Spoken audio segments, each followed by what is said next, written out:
युद्ध में दुश्मन की सबसे बड़ी ताकत क्या होती है?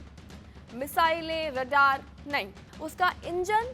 और साथ ही साथ कड़वा सच तो ये भी है कि भारत ने परमाणु बम बनाए तो जरूर, यहाँ पर चांद पर तिरंगा भी गाड़ा, लेकिन जब बात फाइटर जेट इंजन की आई तो हम दशकों तक दुनिया के सामने हाथ फैलाए खड़े थे। लेकिन रूस ने आंखें दिखाई, अमेरिका ने पाबंदियां लगाई और फ्रांस ने भी जेब खाली कर दी थी। लेकिन कैलेंडर पर 15 अगस्त 2026 की तारीख मार्क कर लीजिए, क्योंकि इसी दिन भारत अपनी वायु सेना की आजादी का नया घोषणा पत्र लिखने जा रहा है। आपको बता दें कि कैबिनेट कमेटी ऑन सिक्योरिटी यानी कि CCS की मेज पर आज वो गुप्त फाइल है जो भारत को दुनिया के उन चुनिंदा 4 मुल्कों की लिस्ट में शामिल कर देगी जो अपना इंजन खुद बनाते हैं। सफरान और साथ ही साथ GTRE का 120 किलो न्यूटन का ये महा इंजन जो है वो सिर्फ और सिर्फ एक मशीन नहीं,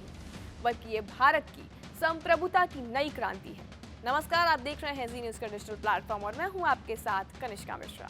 आलोचकों ने ये कहा था कि इंजन बनाना रॉकेट साइंस से भी मुश्किल है, लेकिन पिछले 1 साल में बता दें कि भारत ने पूरा गेम यहाँ पर पलट कर रख दिया है।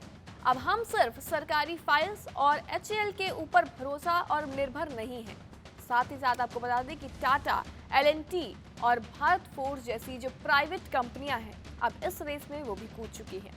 और ध्यान देने वाली बात यहाँ पर यह है कि इस डील का सबसे शॉकिंग सच क्या है।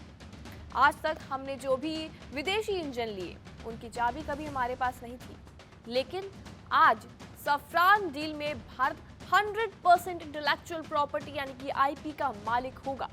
यानी कि इंजन का ब्लूप्रिंट, सोर्स कोड, सब कुछ भारत के हाथों में होने वाला है। और साथ ही साथ इसमें कोई भी बदलाव करना हो या फिर किसी भी और देश का यहाँ पर इसको बेचना हो तो हमें फ्रांस से भी NOC लेने की ज़रूरत नहीं पड़ेगी, उससे मांगनी नहीं पड़ेगी।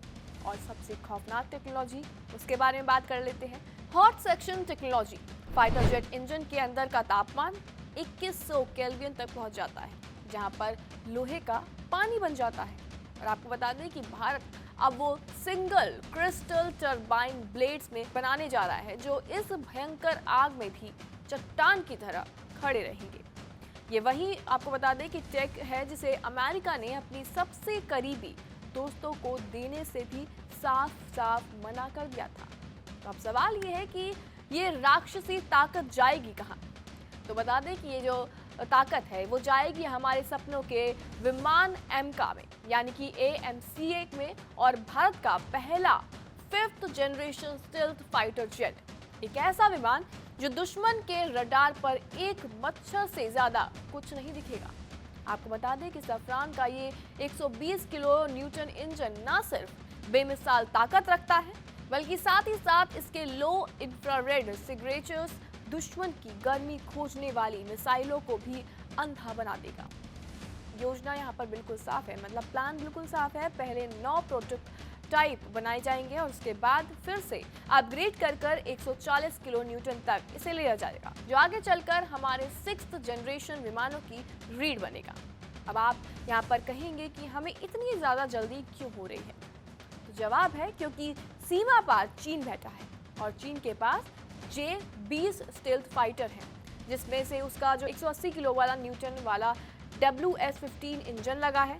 चीन ने रूस से टेक्नोलॉजी चुरा ली है, रिवर्स इंजीनियरिंग की है और साथ ही साथ आज लद्दाख बॉर्डर पर तैनात भी है। ईरान इजराइल युद्ध ने भी पूरी दुनिया को यहाँ पर साबित कर दिया है कि जंग में वही हथियार काम आते हैं जिनका सीधा सीधा रिमोट कंट्रोल आपके खुद के हाथों में होता है।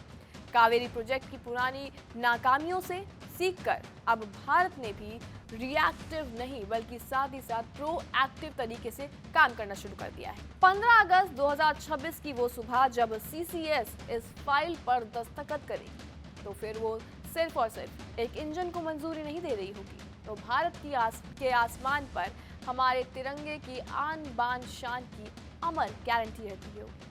आपको क्या लगता है इस पूरी रिपोर्ट के बारे में? कमेंट सेक्शन में हमें ज़रूर बताएं।